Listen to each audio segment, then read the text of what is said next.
Hello everyone, Bearded Servant here. So, well, I forgot to do a start video today and I've already been working for a little while. But let me turn you around and I'll show you what I've done in the last day and a half or so. All right, so I spun it around, which is really easy because the furniture dolly's underneath. So if you ever do this, make sure you get a couple of big furniture dollies and just, after you build the frame, the lower tub area, put it on the furniture dollies, especially if you do it in your garage and it's only this high. See, I've got all this extra space. There's at least almost a foot there. Anyway, so I added that wall, tested it with my windows and fits good. And now I'm adding the wall on this side. And the easiest way I found, being that I'm doing it by myself, is measure your length first, okay? Cut the length so that it's extra piece over there, so that you have less to manhandle, okay? Get an end on with a clamp, not completely tight, but just, you know, tight enough to where it ain't gonna fall. Then maneuver the other end exactly where you want it. So I've got it right on the edge there and right on the edge here almost. I'm not too worried if it's exact. I've got my router that I'm learning how to use, that I'm gonna trim everything with all the way down. And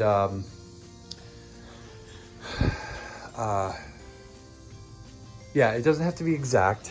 And then I'm also going to get some aluminum corner pieces. They have them at Lowe's and Home Depot for like $1 something or $2 for like a 6 or 8 foot piece.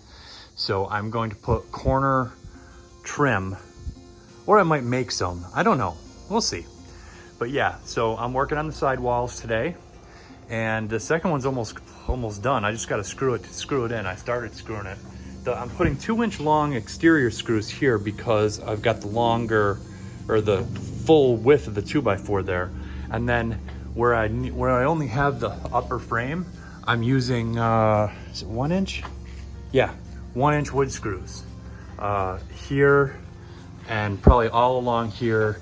And then I'll switch to exterior screws again wherever I have the 2x4 width to screw into. I use the longer exterior screws. They're 2-inch exterior screws. But yeah, the one thing I found with these windows is you have when you're doing your cutting with your jigsaw, when you put the window in, it's going to leave little gaps. So if you're using a jigsaw and you go rounded, don't worry about that rounded area because it's going to fill, or you won't have to fill it. Like that other side is completely square, and because I trimmed them all off like this, I was going to trim it off, and I'm like, wait a minute, what if I just went rounded? That's less I got to fill in. So, because you're going to have to fill in little space because the window is rounded. See over there? But yeah, so that's what I'm doing, and I may run to Home Depot and get the sheathing for the top and work on that. I'm not sure. Or I sanded down a bunch of my planks, or I may work on the front and the back planks. So not sure. I do need to figure out this area too, this rounded area. I think I'm just going to use sheathing for that. And yeah, so coming together. I forgot to mention one thing. When you're putting the exterior sheathing on the walls, if you do this, or you know, similar, don't put screws in this frame around your window, because that window, I'm going to be basically drilling holes in the frame and putting 2 and 2 and 1.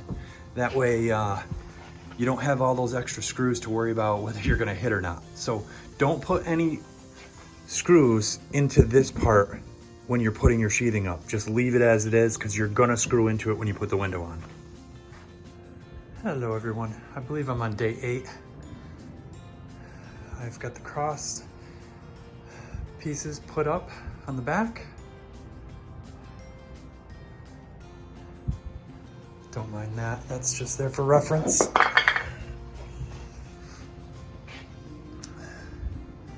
She'll have to put up the little tiny ones here and here where the air conditioner will sit. and put a test piece on the front. Well, I finished these, and what I did is I put an edge here so that this would bump into it and I could screw into that. So this is basically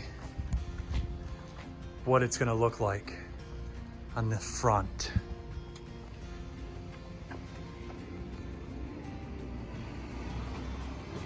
It's solid, even just that one piece. Yeah, buddy. Oh man, this is gonna be so sweet. I cannot, and it's not even that heavy. I cannot wait till I get this thing finished. It is going to look sickening. I love the back though. It's coming together so nice.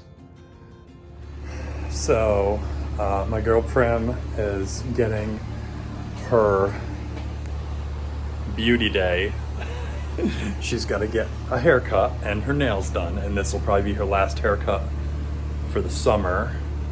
She has only had one other haircut, so she was a little scared when Miss Elizabeth got here, but I'm sure she'll look beautiful. Last time I was freaking out because she was so adorable, but this time I want her to cut it really short and nice shape around her face and trim her nails, and we'll see how she comes out.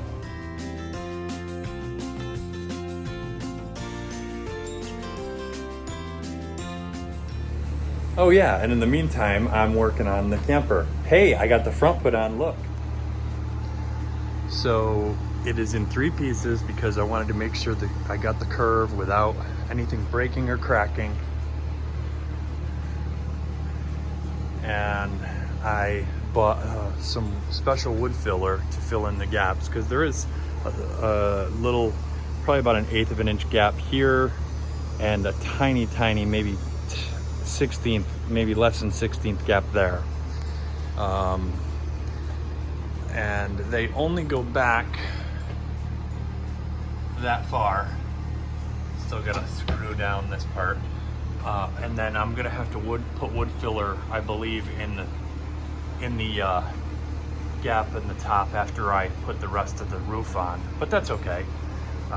Everything's gonna be sealed when I'm done and when it's dried. So yeah, buddy, the front is done, onto the top. One thing I had to do in order to get the roof pieces to hold down on the ends is put in a cross piece at the top of my frame there and there above the window, which I didn't do before, and over there and on the other side. All right, folks, so I got all the exterior pieces on. I did not do my fill in yet. I've got to put some wood filler on the ceiling in certain spots. I do have this hanging off about 6 inches or so. Little overhang type thing. Might cut it off, I don't know. And I was able to one piece it all the way from the center down to the end. Bunch of screws. I love it.